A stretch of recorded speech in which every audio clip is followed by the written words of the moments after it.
So I'd like to talk today about blockchain. With all the excitement around Bitcoin and cryptocurrencies in the news today, I think a lot of times the more fundamental technology here, blockchain, gets lost in the shuffle. It's not all about digital money, and so I'd like to talk about why Bitcoin is really just a proof of concept of something that I think is going to completely change the way everything is done in the world. But let's start with Bitcoin. This is something that everyone's familiar with, and it clearly is having an enormous impact on the world already. But behind Bitcoin is blockchain technology, and that's really what the critical discovery of Bitcoin was. The inventor of Bitcoin wanted to prove that there was a technology that would allow you to create digital money in a way that no one thought was possible up until several years ago. But what is actually blockchain technology? In the end, it's really just a list. It's a list of transactions of, in the case of Bitcoin, the movements of Bitcoin from one person to another, just keeping track of who has the Bitcoin and where they sent it to people. This is what you need to have a digital money system. But how you do that is much more subtle, and then how you apply that beyond just digital money isn't really all that clear. So I'd like to try to explain this and explain why we're so excited about it. Let me put this in a little bit of context. How do you transform society with technology? Because that's really where the excitement, I think, should come from. And blockchain absolutely has that kind of potential. So in my mind, there are two kinds of technology, two classes of technology that can revolutionize society. One of them is communications technologies, and the other commerce technologies. Communication technologies are the things that we generally think of as technology. It's the stuff that we're much more immediately familiar with. It's stuff that gives people additional reach. It's adding access, adding speed, adding distance to the way we communicate with each other. So this goes back to the printing press, mail systems, broadcast, television and radio, the telephone system, and of course the internet. These are things that we're aware have completely changed the way that we relate to each other. Commerce technologies are more subtle, but in my opinion, no less revolutionary. They usually start with the same sorts of technology that applies to communication that increases the reach between people, but it adds an additional layer of authenticity on top of that. Authenticity, you can kind of think of it as rules and records. It's specialized communication that has some constraints on it, that allows you to say very specific things about what is the official thing that happened.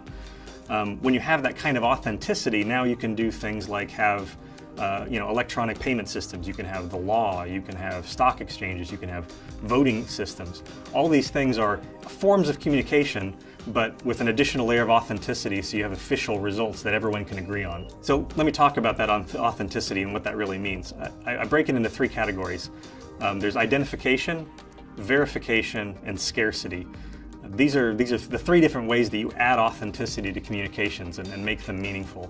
Simple examples of this, just applying a seal to a letter, a wax seal. This tells the recipient of the letter that it came from you because you are the only one that has that wax seal and they recognize it. It's identified that communication. It could be something like the notary system, where if I have a contract that I need to sign, I do that in front of a notary who verifies who I am. It identifies me, and then they apply a verification to that contract and registers it in a notebook that is in fact valid and on a certain time and date. It can be things like money.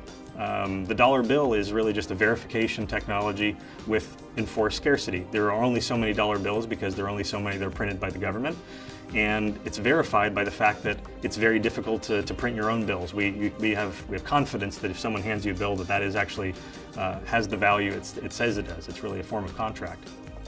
And banks are really just big collections of technology that identify people, verify different kinds of transactions between people, and enforce scarcity. In their case, this is keeping track of just your accounts, who has what money in what account, and how does that correlate to all the money that's in the vault.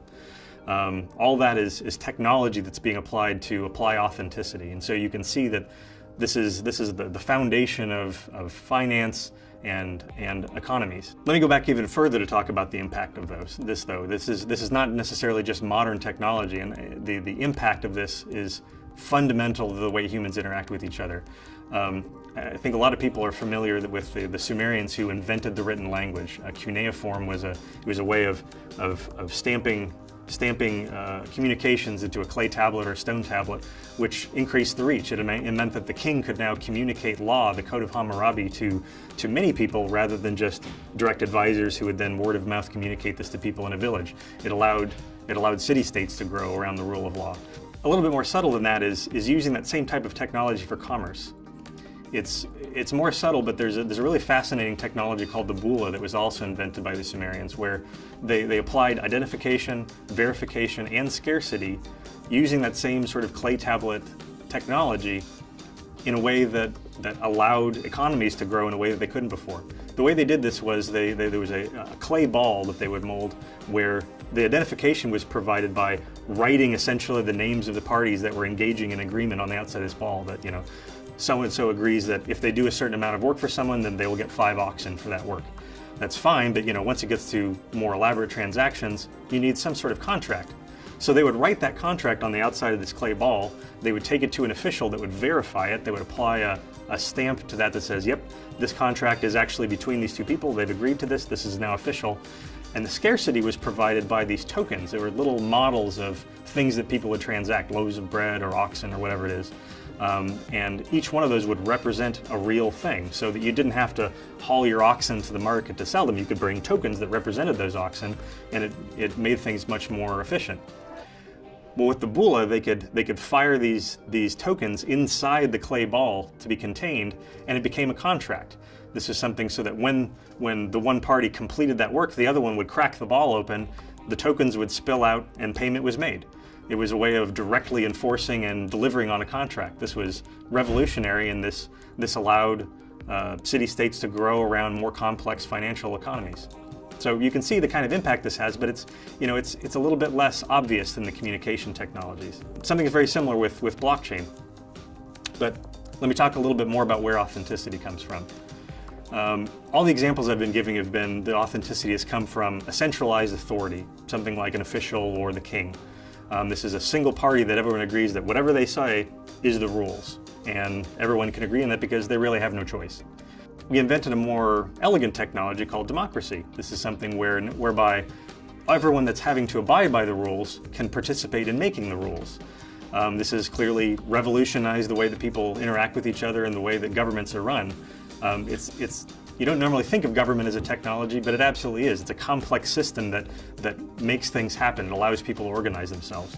But let me talk about a more seeming technology, encryption. Up through World War II and even beyond that, all encryption was essentially variations on the same thing. You had a centralized party of some kind. You had somebody that was generating a secret key. This was, this key could take many forms, but essentially it was a piece of secret knowledge where I could use that secret knowledge to encrypt a message such that no one else could read it other than the recipient of the message who also had that secret key. So it had to be shared from this one party to both the recipient and the sender. The problem with this is that if anyone is able to, intercept that key on the way, or that centralized authority isn't available for some reason, the whole thing falls apart. And there were battles that were fought over this in World War II, trying to intercept keys and to intercept these communications. In the 1970s, there was a better idea. It's called public key cryptography. It's an asymmetric system, and what asymmetric means is that rather than having both the sender and the recipient having the same piece of secret knowledge, now there's a piece of secret knowledge that I have that I don't share with anyone else, but there's a public key that I can share that anyone else can use to encrypt a message to send to me. What this means is that you no longer need that centralized party. It becomes much more safe and much more secure. If this technology had been available in World War II, it probably would have changed the course of the war. This is now the basis for all encryption today. It protects virtually all the messages that we send between each other in one way or another. It's immensely important. And it's one part of blockchain. Blockchain is really a composite technology that brings together several different approaches into a single technology that allows you to build commerce in a new way. So the identification part of that is provided by public key cryptography. As I said, you can identify who people are by their public key and their private key pair. The verification is provided essentially by a democratic system, but it's a computer system rather than being a system of voting citizens. Essentially, you take any computer on the internet that chooses to join this network that's operating the blockchain, and they vote on the transaction. So if Alice wants to send 5 Bitcoin to Bob, everyone on that network sees that transaction, says, is Alice really who she says she is? Does she actually have 5 Bitcoin? Is this a valid transaction? All those computers vote on that. It's in their best interest to only confirm transactions that are valid, and anyone that's trying to cheat gets rejected. it's a democratic way of providing authority to those transactions. And that's vitally important because once you have those pieces, you can then create scarcity. You can now have something like Bitcoin where that network agrees that there's a certain number of Bitcoin, and so when it gets sent from Alice to Bob, there's no chance in which Alice can spend that same Bitcoin again because we know exactly where it is. The network verification has authenticated an official record of truth of the state of that system. But you can use it for more than just sending Bitcoin around. You can use this for just about anything that constitutes commerce between people. Blockchain is a trust engine. It's a decentralized way, a non-centralized way of enforcing rules and records on an open network like the internet. So while the internet created a revolution in communication between people, now anyone on the planet can communicate with anybody else on the planet, or everyone on the planet, instantaneously. So blockchain provides that same kind of revolutionary potential for commerce. Now anybody on the planet can use blockchain to conduct all the kinds of commerce that we've conducted for millennia instantaneously across the globe, and do it in a way that doesn't require necessarily something like the king, a centralized party. It's a more open, it's a more democratic system, and it's incredibly powerful for being able to conduct commerce. This is something that's going to change the way we do business with each other, the way we conduct law, the way we vote, the way we shop, just about everything we do. So this is why He3Labs is so excited about this technology. This is why we're here, in fact. What every engineer wants is to have the opportunity to have access to a technology that can change everything. And so we like taking these trust engines that blockchain gives us and turning them into systems that allow us to solve problems for people, to really change the way people interact. So I hope I've managed to convey to you the excitement. I hope you're excited as well about blockchain. It's not all just about Bitcoin and cryptocurrency. There's something much more real and fundamental here, and I'm very happy to share it with you. So thank you very much for your time.